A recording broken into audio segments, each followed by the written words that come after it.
Hello students, today we are going to talk about can matter change its state. So the answer of this question is yes, the matter can change its state. So to understand this we can take one example of water, because water exists in three states of matter: solid as ice, liquid as water, and gas as water vapor. So let's go through this example. So for that we need to start with the topic that effect of change of temperature, right? If the temperature will going to be changed, then what happened to the states of matter? So for that we can conduct one activity to understand it. So as per this activity, if we are taking solid form of the water, that is ice, into one beaker, and if we are going to gradually increase the temperature of that beaker by keeping a thermometer to observe the temperature, then we will see that the water which is present in the form of solid ice will start melting and it will gradually convert it into water. So here by increasing the temperature, what happened? State of matter has been changed from solid to liquid. So we can say that on increasing the temperature of solids, the kinetic energy of the particles increases, and due to the increase in kinetic energy, the particle starts vibrating with a greater speed, and the energy supplied by heat overcome the forces of attraction between the particles, and the particles leave their fixed position and start moving freely. So basically what happened when you are providing the temperature to solid ice, why it will going to be converted into water? So what will be happen? Let's try to understand. So to understand this, if we are going to take one example, then here we know that once the water is in a solid form, the molecules of water are tightly held with each other by a greater force of attraction. So its arrangement will be particular like this way. Okay. So in the case of solid as a ice, they are having a greater force of attractions between particle, and there will be no space between the particles. But once you are providing heat, so basically what you are going to do, you are providing energy to the particles, because it is a kind of energy, right? So you are basically providing energy to this particle. Once this particle will get the energy, what happen? They will overcome this force of attraction. Particles के ऊपर एक दूसरे particles के ऊपर जो force of attraction लग रहा है, that force of attraction can be overcome by this energy, right? So once they will overcome this force of attraction, what happen? They will start doing motion here and there like this way. So basically what happen? Its kinetic energy will going to be increases, and they will overcome the force of attraction, and they will do the random movement, right? And this state of matter is considered as the liquid state of matter.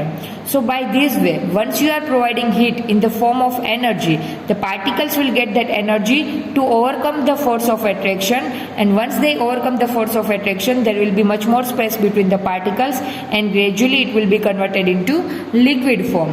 And same process if you are going to continue, and if you are continuously providing energy in the form of heat, then once again the particles of liquid will get more and more energy, so they will go more and more far away from each other like this way, right? And gradually they will convert it into gaseous form.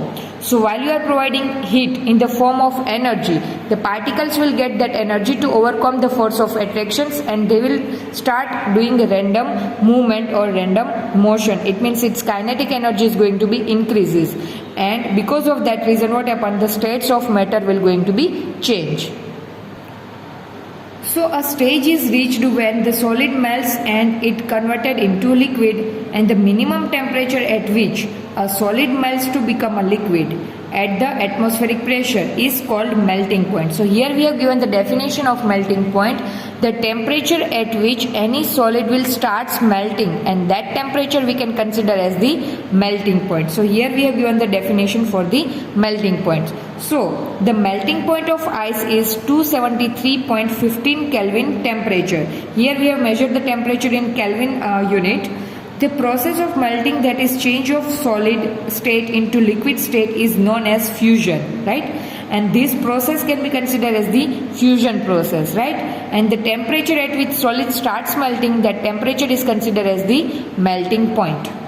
So when a solid melts, its temperature remains the same. So where does the heat energy go, right? So in previous activity I have told you that we have to keep our thermometer into a beaker while you are providing heat to it, right? तो जब तक solid melt नहीं होता तब तक जो heat हम provide कर रहे हैं वो कहाँ पे जाएगी? So where does the heat energy will go? So you must have observed during the experiment of melting that the temperature of the system does not change after the melting point is reached. Till all the ice melts, this happens even though we continue to heat the beaker. मतलब कि अगर ये जो मैंने previous आपको activity explain की उस activity में अगर आप थर्मोमीटर डाल के मेजर करोगे या ऑब्जर्व करोगे then you will get to know कि जब तक पूरी की पूरी आइस मेल्ट नहीं हो जाती तब तक आपको थर्मोमीटर में टेम्परेचर है वो इंक्रीज होता हुआ नहीं दिखेगा. लेकिन आप तो कंटिन्यूसली हीट प्रोवाइड कर रहे हो फिर भी थर्मोमीटर में टेम्परेचर इंक्रीज क्यों नहीं हो रहा? So the reason behind it that whatever the energy you are providing to the ice that energy will utilize to overcome the force of attraction and that is the reason that energy is not observing in the thermometer कि वो energy आप thermometer में increase होते हुए नहीं देख पाते हो क्योंकि वो सारी एनर्जी यूटिलाइज हो जाती है फोर्स ऑफ अट्रैक्शन को ओवरकम करने के लिए, right? And that energy is considered as the latent heat of fusion, right? So these happen even though we continue to heat the beaker, and that is we continue to supply heat, and this heat gets used up in changing the state by overcoming the forces of attraction between the particles, and as this heat energy is absorbed by ice without showing any rise in temperature, it is considered that it gets hidden into the content of beaker and is known as the latent heat, right? So this can be considered as the latent heat of fusion. Why? Because this energy which we are continuously providing, it is not observing in the thermometer by rising the temperature. Why? Because that energy is utilized to overcome the force of attraction. वो utilize हो चुकी है already, इसीलिए वो thermometer में temperature increase होता हुआ नहीं दिखाई देता. इसीलिए उसको बोलते हैं लेटेंट हीट, मतलब कि हिडन हीट, राइट? जो दिखती नहीं है, जो ऑब्जर्व नहीं होती है, उसको हम बोलेंगे latent heat. And latent heat of fusion. Fusion क्यों? क्योंकि यहाँ पे फ्यूजन हो रहा है, सॉलिड है वो मेल्ट हो रहा है, that what we consider as the fusion. So that energy can be considered as the latent heat of fusion.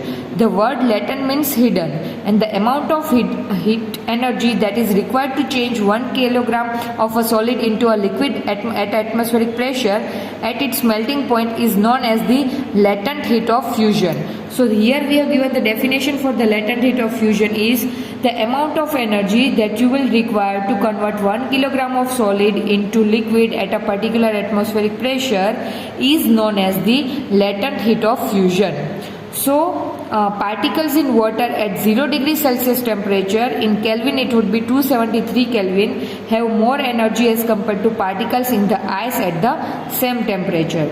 So when we supply heat energy to water, particle starts moving even faster at a certain temperature, and a point is reached when the particles have enough energy to break the free from forces of attraction of each other. At this temperature the liquid starts changing into gas, as I already explained you in the case of this example, right? Once you provide the energy will utilize to overcome the force of attraction between solid particles. Exactly same way, if you continue to supply the energy in the form of heat, it will overcome the force of attraction in the liquid, so they will go more away from each other and it will going to be converted into gaseous form, right? So like that way, for water this temperature when the liquid water is converted into gaseous form is of 373 Kelvin. It means 100 degrees Celsius. It means we can say that water will start boiling at a 100 degree Celsius temperature, right? And that what called the vaporization. जैसे हमने देखा कि solid will converted into liquid, that can be considered as the fusion process.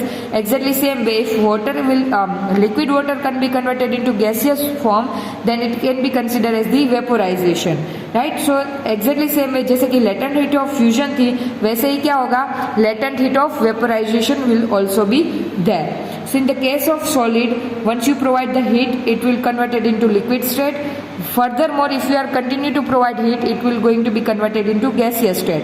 And opposite to that, if you are cooling down the gaseous state, it will convert it into liquid state, and furthermore if you are going to cool down the liquid state, then it will be converted into solid state. So on the basis of this all the examples, we can conclude one thing, that by increasing the temperature or by decreasing the temperature, the state of matter can be changed.